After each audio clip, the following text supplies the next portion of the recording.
Sejam bem-vindos a Carlos GF, nome do meu canal, mais uma vez aqui para vos trazer mais um vídeo de história.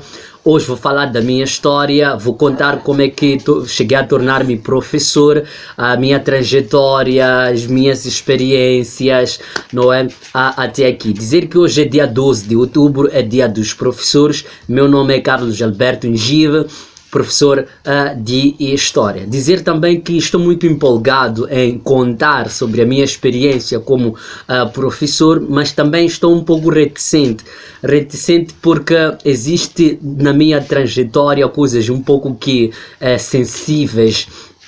E, no entanto, para contar a minha história, terei mesmo de ter que tocar nelas. Desde já quero lhe pedir, deixe seu like, deixe a sua subscrição e deixe o seu comentário sobre aquilo que você achou do vídeo. Desde já quero agradecer a todos os estudantes que têm me enviado mensagens a felicitar-me sobre o dia, não é? Dia dos professores, aos que também pediram que fosse falar desse dia.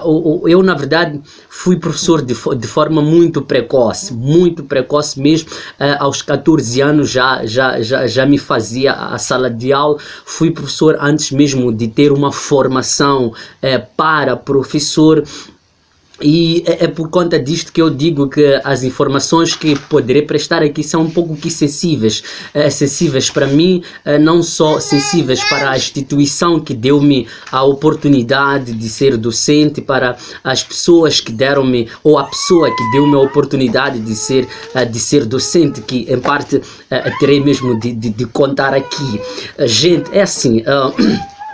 Eu, quando nasço numa escola, vou dizer assim, não é? Nasço numa escola. Meu pai era professor do Estado, neste caso, e portanto teve alguns problemas que não carece estar aqui a mencioná-los, mas o que é verdade é que ele deixa dessas atividades, ou enquanto fazia nos últimos dias essas atividades como professor do aparelho do Estado, ele dava explicação na casa onde vivíamos primeiramente.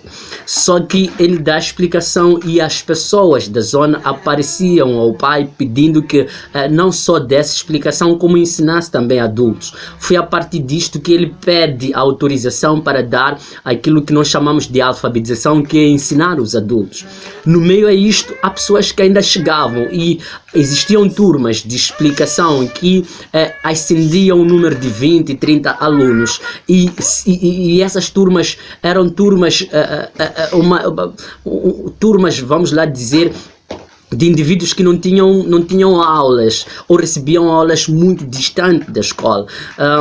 Não sei se carece dizer onde a escola estava, mas nós na verdade vivíamos em Ulene, perto ou atrás da Shoprite, num muro que era para ser cemitério na zona de Maguanin. Portanto, atrás daquele muro tinha uma escola lá, e portanto nas bermas naquela zona não havia uma escola naquelas proximidades, e havia muita gente que precisava de aulas.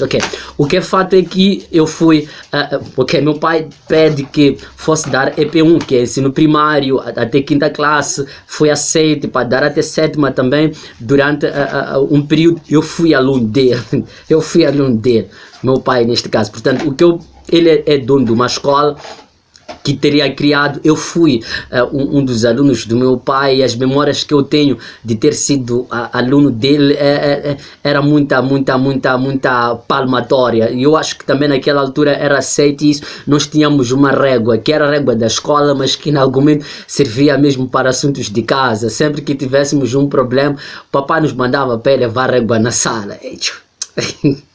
E nós saía, a nossa casa está dentro, não sei se é a nossa casa que estava na escola ou é a escola que estava em casa, mas o que é verdade é que, como o terreno era grande, lá no canto estava a casa, e outro espaço eram salas de aula. No primeiro momento não havia até separação da escola e casa. Vou até mostrar aqui algumas fotografias. Não havia separação de escola e casa, tudo estava junto. Portanto, quando tivéssemos algum problema, nós corríamos e íamos à sala, tirávamos aquela régua que servia para assuntos da escola e levávamos algumas palmatórias que eram algo assim que era aceito naquela altura. O que é fato também é que eu faço primeira, faço segunda, na segunda classe, viajo até a casa do meu tio, fui viver com a minha avó durante 2 anos, nutri lá experiências muito fortes, apanhei de novo uma porrada fora do sério, que não se comparava com a porrada que o nosso professor pai nos dava na sala de aula, e fazia sentido levarmos aquela porrada, quer dizer, em algumas nós entendíamos melhor nosso pai quando levávamos porrada em casa, porque foi lá onde ele também foi ensinado. Levávamos porrada de um jeito, usava-se lá algumas varas que nós chamávamos de nongayantsons, ou nongaya Yantsiva, Yantsons é algo totalmente terrível. A pessoa te bate na cabeça, mas você sente todas as costas, é como se fosse picado por abelhas. Mas bem, aconteceu, saio de lá até 5ª classe, volto para Maputo, de novo na escola do meu pai, faço 5ª classe. Quando chego cá, eu pedi trabalhar na escola do pai, portanto fazia a 5ª e pedi trabalhar, e ele aceitou. Comecei a trabalhar. O meu primeiro trabalho na escola do pai, que é 7 de julho, escola 7 de julho, que é conhecido como escola Canjive, foi de ser faxineiro. Eu era ainda pequeno, não só eu voltava de casa, tinha muita dificuldade de falar a língua portuguesa, portanto, para mim aquela era um trabalho que me cabia fazer, ser indivíduo de limpezas. Não só em casa, tive essas experiências de ir a Machamba, ir a arrancar capim, ir a amarrar cabritos, portanto, percebia como é que era esse trabalho, meio assim.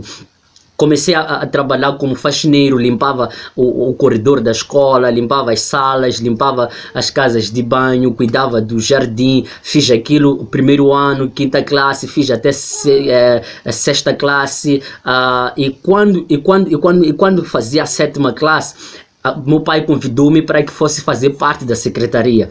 Existem algumas coisas que não andavam muito bem na secretaria. Secretaria de uma escola privada, em algum momento, acumula outras funções, que é a funções administrativas, que tem a ver com inscrições de matrículas, mensalidades, e, no entanto, quando iniciava o ano, meu pai fazia a secretaria, algumas pessoas para inscrever, algumas pessoas. Existia momentos que a secretaria não tinha alguém, não é? No início do ano, não é? As escolas privadas pagam pelo próprio trabalho, quer dizer, então nos meses de dezembro, que não havia pessoas ali, funcionários, meu pai chamou-me a dizer que você precisa trabalhar na secretaria, e portanto, a partir dali, fui algo, uau, vou tomar banho, vestirei-me bem, ficarei na secretaria. Fiquei na secretaria, cobrava matrículas, registrava pessoas.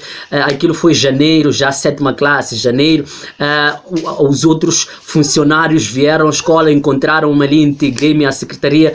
Na secretaria, a minha tarefa era cuidar dos processos. A pessoa vinha fazer matrícula, tinha que levar os documentos, conferir se os documentos estavam corretos, ajudar a preencher os processos, essas coisas todas. Portanto, 7ª classe, eu trabalhei como homem da secretaria, mas também fui trabalhar como professor, e dava o EP1 de primeira a 5ª classe. Recordo-me que trabalhei como professor da 3ª classe, vou expor aí algumas fotografias. Trabalhei como professor da 3ª, da 5ª classe. Então foi a partir desse momento, da 3ª e 4ª, foi a partir desse momento que eu entrei em contato com ciências sociais. Ciências sociais, que é em parte a junção de geografia e história.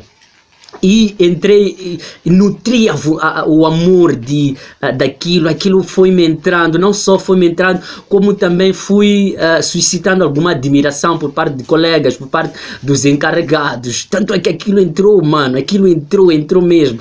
Eu recordo-me que houve um tempo que eu até fazia horas extras, os encarregados me traziam alunos para dar explicação, eu fazia as pessoas lerem. É um mês, a criança saber ler, mano, saber. Eu tenho infelizmente me foge o nome aqui da criança que eu lhe ensinei a saber ler, mas eu tenho em memória. Tem uma criança que eu dei na 1ª classe, que agora acredito deve estar a fazer universidade. Essa de 1ª classe é Helena Castro, que era por acaso vizinha da escola. Se eu tiver fotografia, vou pedir a ela para eu expor aí também a fotografia dela. Acredito que agora deve estar a fazer universidade. Já passa tantos anos. Portanto, bem, trabalhei como indivíduo da secretaria e professor ensino primário de 7ª classe, Quando estava oitava, quando estava a fazer oitava, quando estava a fazer 10ª classe, eu pedi para papai, estou a pedir, quero dar aulas a oitava classe história. Submeti renovei o meu contrato a pedir fazer isto. Colocou-se ali algumas dificuldades, mas eu pedi. Alguns colegas que me conheciam, que sabiam que o indivíduo é muito forte, fizeram de tudo para que fosse aceito. E fui aceito, e fui professor da oitava, nona, oitava, aquilo foi oitava classe primeiro, a dar história, mano, aquilo foi forte, sabe, dar aulas. Ok, não vamos. Ok, tá certo. Eu dei aulas, as pessoas gostaram, os colegas gostaram, dei aulas, fiz a minha 11ª, fiz a minha 12ª. Enquanto fazia a 12ª, eu já dava todo o primeiro ciclo do ensino secundário, oitava, nona e 10ª classe história, e dava marmanjos, principalmente professores do curso noturno, mas marmanjos que depois, quando saíssem da sala, diziam: epa, esse puto é puto, mas o gajo é bom. Sabe que eu, em algum momento, quando eu entrasse na sala desde da apresentação, as pessoas olhavam para mim. Epa, depois eu, como sou baixinho, como estou sentado, não pode parecer, mas sou muito baixinho, quando entrasse na sala, a primeira coisa que as pessoas sempre aparecia em mente é que, mas esse tipo é pequenino, o que é que depois vai nos dar? Eu chegava, escrevia o sumário, depois escrevia meu nome, só que no meu nome eu sempre evitava colocar meu nome completo para não pensar, é filho do diretor, é filho daqui do dono da escola. Então eu escrevia Carlos simplesmente. E as pessoas iam entendendo isso aos dias, e não só iam entendendo, como iam dar a legitimidade de ser professor, quer dizer, em função a forma como explicava as pessoas, em função aquilo que as pessoas sentiam, porque eu evitava entrar na sala só para dar aulas, eu entrava mesmo para subir um pouco, quer dizer, não podíamos estar na mesma dimensão. Eu não tinha que esquecer tudo, esquecer aquilo que deixou em casa. Não, aquilo, ok, tá certo.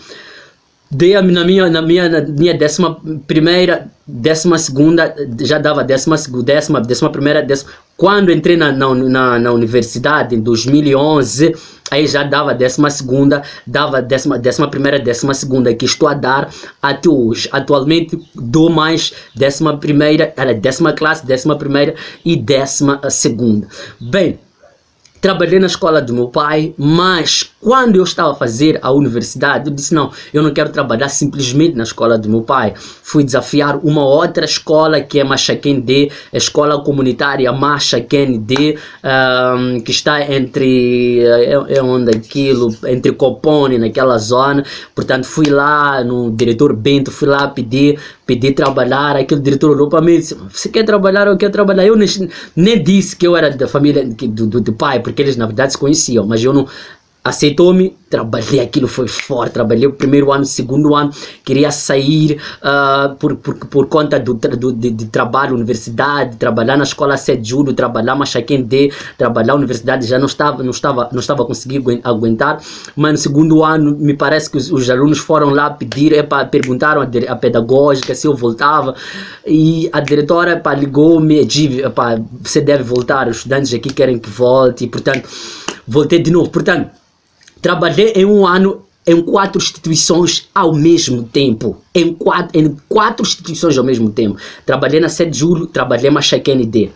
Quando estava a fazer meu segundo ano, meu pai disse, ele na verdade havia recebido uma outra escola, que é 10 de outubro, que é uma escola que era o LNB, que foi encerrada pelo distrito por ter alguns problemas, e portanto meu pai concorreu para ter a tal escola, e porque ele não tinha um pedagógico na altura, aliás, ele queria que eu fosse pedagógico, e não só eu pedia que fosse pedagógico da tal escola, ele indicou-me para que fosse diretor adjunto pedagógico dessa tal escola, que é o LNB, que é atualmente 10 de outubro, o LNB, que está atrás da lixeira de Ulena. Aquilo foi um desafio, mano. Tá vir atrás da lixeira, uma zona de nholuenes, as escolas estavam pintadas, desenhadas, os nholuenes entravam na sala, escreviam palavrões nas paredes, em algum momento palavras que ameaçavam o professor. Mas eu, quando entrei naquela escola, gente, eu na verdade, eu na verdade era muito sério no trabalho, mas muito sério no trabalho mesmo.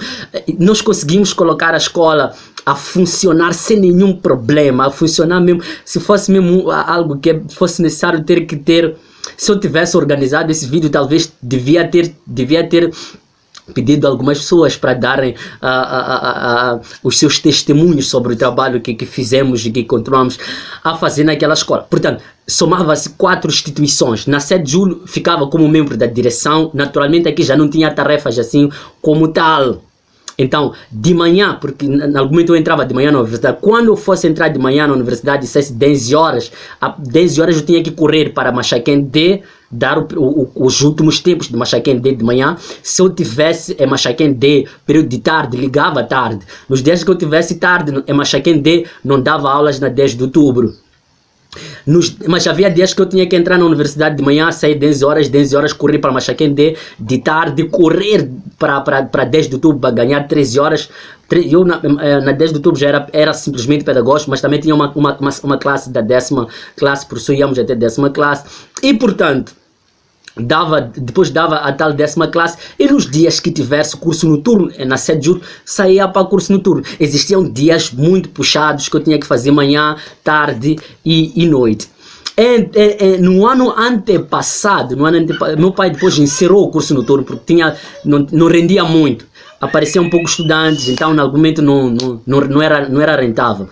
Fechou o curso noturno por alguns anos. No ano antepassado eu pedi o curso noturno, fiz uma carta, um projeto a pedir que fosse gerir o curso noturno, ir atrás dos alunos. Eu fui atrás dos alunos, comecei a falar com todas as zonas, porque eu via jovens que não iam à escola, que só trabalhavam durante o dia, de noite não faziam nada. Então comecei a falar com os jovens, vamos lá estudar curso noturno, você não precisa pagar, você pode pagar 100, você pode pagar 200, você pode pagar 300, se conseguir trazer 2 pessoas, você não paga. Comecei a fazer uma série de propagandas, os alunos foram aparecer, pela primeira vez fui gestor de um turno, curso noturno neste caso. Gerir colegas, chegar ao final do mês, dar salário aos colegas, dar salário aos colegas, e portanto aquilo continuou até o ano. Portanto, a minha experiência como professor de história foi mesmo dentro da prática, não exatamente na formação. Ainda hoje continuo me formando, graças a Deus. Hoje estou a fazer o ensino à distância na UP, como fiz o EM, não tinha lá psicopedagogia, decidi fazer um curso completo também na Universidade Pedagógica para ter já a psicopedagogia como professor. Esta é um pouco de parte da minha história. Aprendi isso do meu pai. Meu pai é professor, não só é professor como também é pastor. Eu também puxei muito disso. Puxei muito nisso nele. E coincidentemente hoje, dia 12, é dia também do meu pai. Gente, é isso que eu me propunha a trazer nesse tempo de já. Eu quero lhe pedir, deixe seu like, deixe sua subscrição e diga o que é que você achou do vídeo. E valeu!